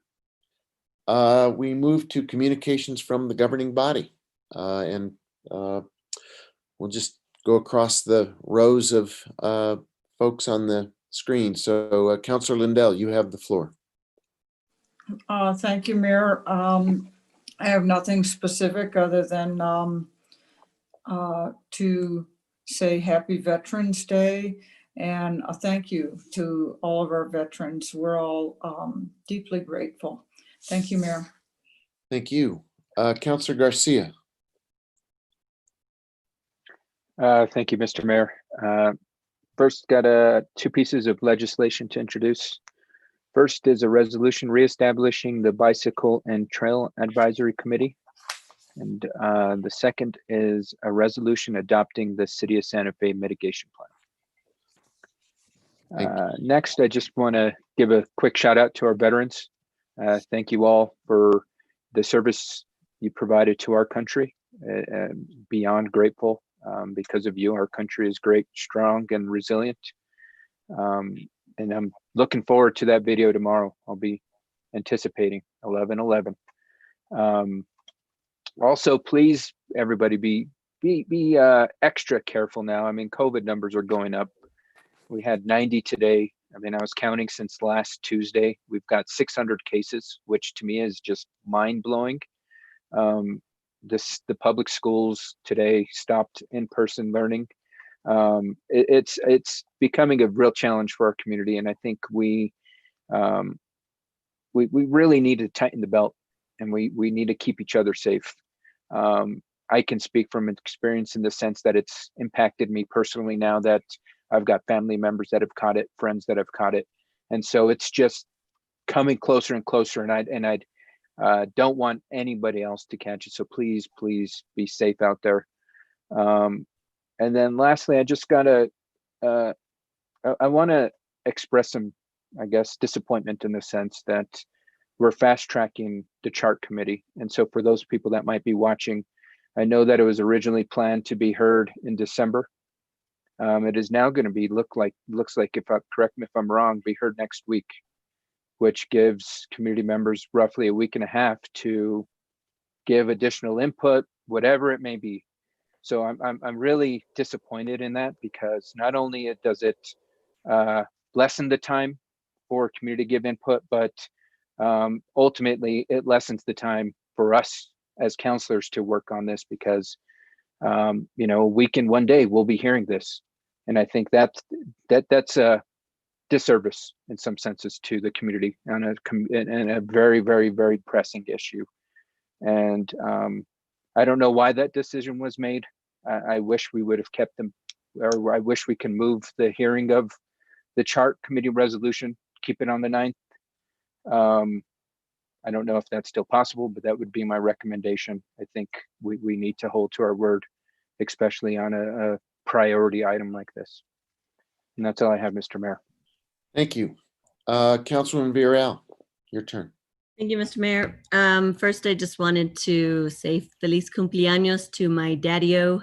My dad still pretends he's still in his 50s, but I won't reveal his real age. Just wanted to wish him a happy birthday and appreciate his sense of humor and his positivity, and always focusing on the little things in life and the importance of them. And I also wanted to thank Constituent Services for organizing the trash pickup we did last weekend around the shelter, around the interfaith shelter, and how nice it was to see some of my colleagues in person, although we were at a distance, and also appreciative that PD, the police department, also organized that. I think it was important for us to do that, just because we're used to doing the trash pickup and we didn't do it this year. We didn't have them. So I look forward to other opportunities for that. And I would love for community members, specifically neighbors in the area, to know about this, because some of them that did find out later were really interested to participate. So if we could expand that and still do a socially distanced effort, that would be great. Also wanted to thank the human resources staff for organizing the flu shots. I don't know if any of you did that, but it was very easy. It was quick and felt safe. It didn't hurt too much. And I just appreciate that opportunity to have that option. And again, happy Veterans Day to family, friends, and community members. And I look forward to seeing Joe's video to see what he produced with all of our voices, and I think community members as well. I'm not sure who's on it, but thank you for doing that. Also wanted to introduce, there's two things to introduce. One is co-sponsored by Councilwoman Lindell. It's a resolution regarding public use requirements for the Guadalupe Street reconstruction project.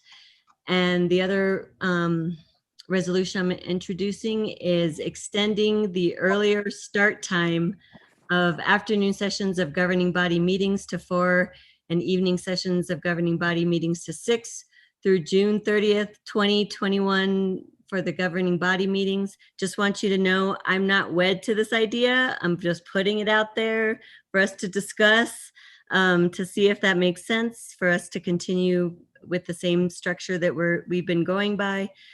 So I'm up to having people have opinions about that or other opportunities or ideas.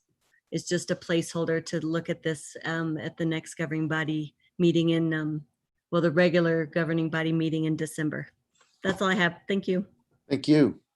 Councilor Rivera, you have the floor. Thank you, Mayor. Just grateful to all our veterans and their families for the sacrifices that they have made.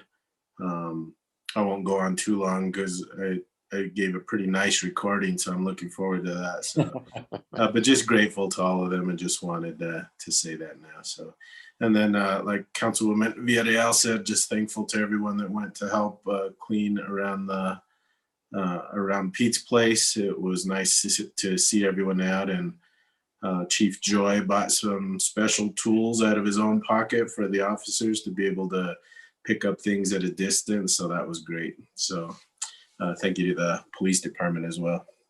That's it. Thank you, Councilor. Councilor Vihil-Coppler, you have the floor. Thank you, Mayor. I truly am grateful for all the veterans that we have, not only in our city, but all around the nation. And, you know, we think of them, but we sure owe them a lot. And, you know, I think every day should be Veterans Day because we enjoy our freedoms because of them. I'm also thankful for the Veterans Banner Project that we have on Cerrillos Road. And speaking of videos, Joe Abeta produced a wonderful video on those banners, and you can go to YouTube and search the Veterans Banner Project, and you'll see the video there as well. Speaking of those banners, they will be coming down Thursday, the day after Veterans Day.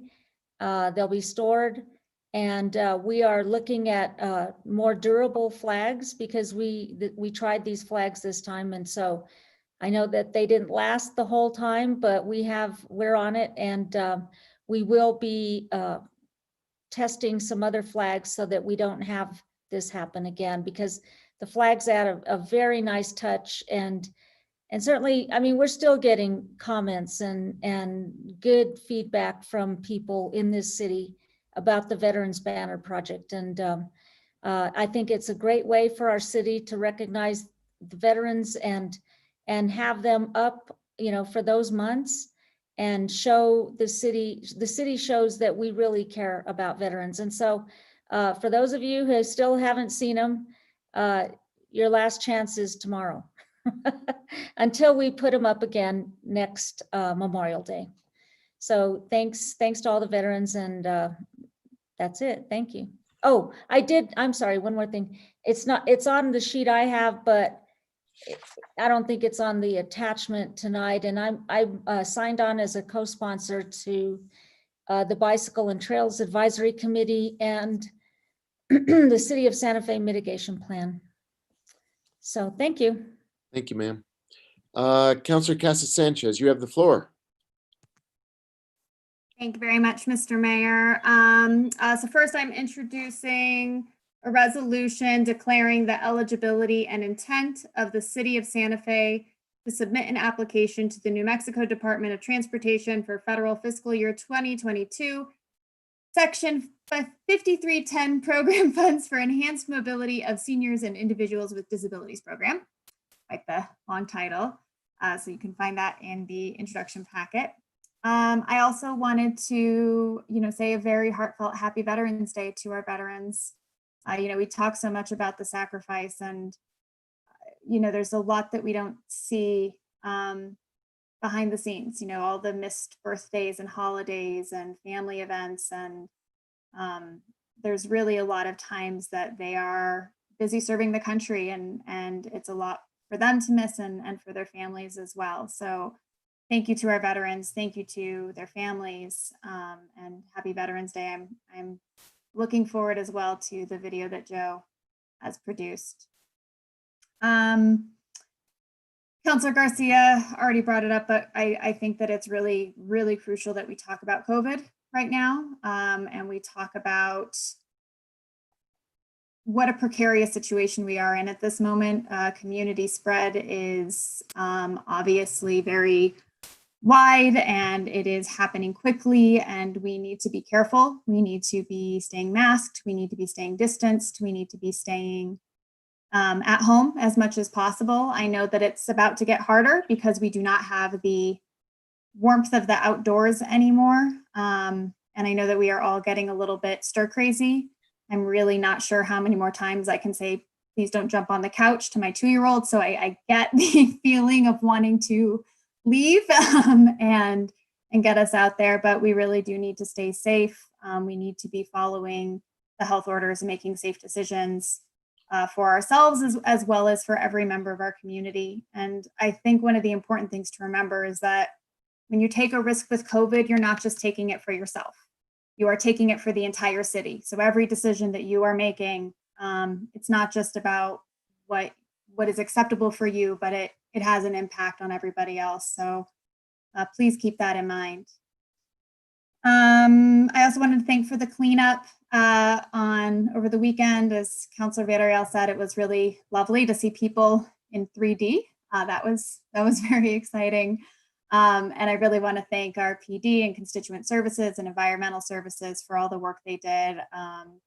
I had the pleasure of cleaning up trash alongside Captain Tapia, which was wonderful to have the opportunity to speak with him and meet him more. So a really wonderful event. I look forward to more in the future.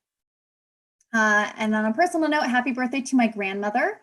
I don't know how old she is. I probably wouldn't tell you anyway. I haven't seen her in a very long time, of course. And so I really miss her, and I hope she had a wonderful birthday. And she may very well share a birthday with my nephew, as I just found out about an hour ago that my sister-in-law is in labor. So congratulations to my brother and my sister-in-law and my nephew. We have another little boy on the way in the family. So hopefully November 10th, crossing my fingers for my sister-in-law that'll be his birthday. And if not November 10th, maybe just early in the morning, November 11th. I think that would be very kind of him. So we're looking forward to that. Thank you very much, everyone. Thank you. Councilor Abeyta, you have the floor. Thank you, Mayor. I also want to say thank you to our veterans, those who served and those who are currently serving. I also want to thank everybody who participated in our election last week, not just in our city, our state, our country. We live in a democracy, and I think what we learned with this last election is that every vote really does count and matter, and we could make real positive change by participating. And so again, thank you to everybody. Especially I want to thank our county clerk and her staff and all her volunteers that make these elections happen, our Secretary of State, all our poll workers. I think it was just a wonderful turnout, and I hope to see the same type of enthusiasm and turnout next year as we go into our city elections and our school board elections, because those positions are just as important, if not more important, than our national and statewide offices. So thank you. Thank you, Councillor. Councillor Romero-Worth, you have the floor. Thank you, Mayor. I'll just echo some of the things that have already been said. I thought the cleanup was great. It was really fun to see people, out of our little Zoom boxes. Councillor Cassett Sanchez and Lindell and I were quite a team, and it was just nice. That it made it nice to be able to talk to people in person. So I miss that for sure. I think it's unfortunate that we don't have more of those opportunities, but it was very nice. Also want to say Happy Veterans Day. I look forward to the video as well. Thank you to all our veterans and their families across the country, in our state, in our community. I know I'll be thinking of my relatives who are buried in the National Cemetery tomorrow as we celebrate the veterans for their sacrifices and the contributions they've made to keep our country safe. And then, want to talk about, COVID. And one thing we haven't really mentioned is masks. And I just want to send the word out there. We did pass a local law that requires people to wear masks. And it was important when we did it. We did it early, and it remains important. And we are understanding more and more every day how important it is. I got to tell you that as I do the errands that I have to do around the community, like grocery shopping, I see a lot of nose peeping. And so I just want to encourage people, get the mask over your nose. Got to cover the whole, I wish I should have pulled one out. Actually, I have one over here. But really cover your nose and mouth, people. Oh, there we go. There's our model, Councillor Cassett Sanchez. So yeah, no nose peeping, people. Great modeling job. And really, really important that we all wear it. And I think it was said earlier about, the decisions we make don't just affect our own health, but the health of the community at large. So thank you, Mayor, and thank you, everyone, for a good meeting. Thank you. I'll just take a minute to echo many of the things that you've all talked about. I want to say hello to my new friend, Steve, who walked Harrison Road with me when we were cleaning up Harrison Road, and he took the opportunity to spend a big stretch of the road talking about Santa Fe and all the things he felt we needed to do. It's great to have constituent contact at a 6-foot distance while picking up things on Harrison Road, and it was great to see all of you out there. It was a rousing success and a great opportunity to all do something physical. I know some of us suffered the next morning from too many lunges and too much bending and not enough gym time, but it was really worthwhile. On a more serious note, 2 serious notes. One is COVID. It really is reaching a point of massive impact on our community. If we care about not just people's health, which is first and foremost and paramount, but also economic recovery and a chance for people to earn a paycheck and put food on the table and keep their livelihoods going, we've simply got to bend the curve. We saw Kira Ochoa earlier in the evening. What we didn't talk about was the incredible job she's doing and her team is doing to get CARES Act money out into the community through the Family Independence Initiative and through the Connect program. If you're listening or watching and you need help, go to Connect and ask for help. That's what the CARES Act money is for. If you're a small business, our economic development team is moving money out to you as well through a grant program. It's not even a loan, it's an outright grant to help you make it through this very difficult period of time. The mom and pop stores that are the heart and soul of our community, ask for help. There's money that you can get. I echo Councilor Abeda's point about the election and also the aftermath of the election. We had an amazing turnout. We had great spirit.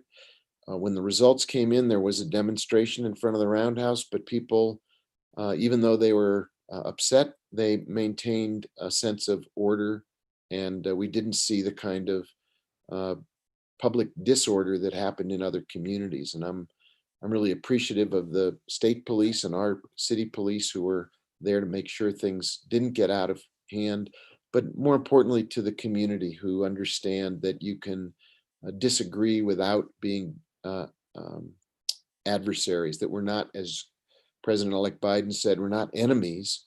We simply don't see things the same way, and we need to work those things out so we can heal and move the country forward. Veterans Day is a very powerful day in my life and in the life of New Mexico and Santa Fe. The statistics of the number of people from New Mexico in our community who have served in the past and who are serving now is remarkable. It's really a testimony to the patriotism and the strength of character of people from New Mexico and northern New Mexico, that serving our country is deep seated in the way of life in our community. And everyone who has served, everyone who is serving now, and their families who bear that burden deserve an enormous debt of gratitude that we really need to pay them in so many different ways: job preference, housing, help, all the things that they need with healthcare and recognition while they're serving and when they come home. I think back to my mom and my dad and my uncle. My Uncle Jack was an aviator in World War II. My dad served in the Army.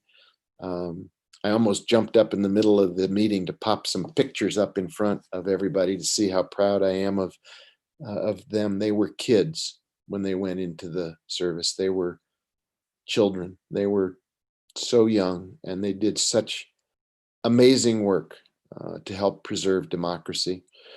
I had the honor of visiting the American graveyard in Normandy a few years ago, and it's so moving to see the tombstones of men who rushed ashore with guns aimed right down at them from above and did not flinch and did not stop until the job was done and democracy was saved. So to all the men and women who have served, who are serving now, and to their families who contribute so much, we really are grateful, and we're very appreciative of all you give to our community and to our country.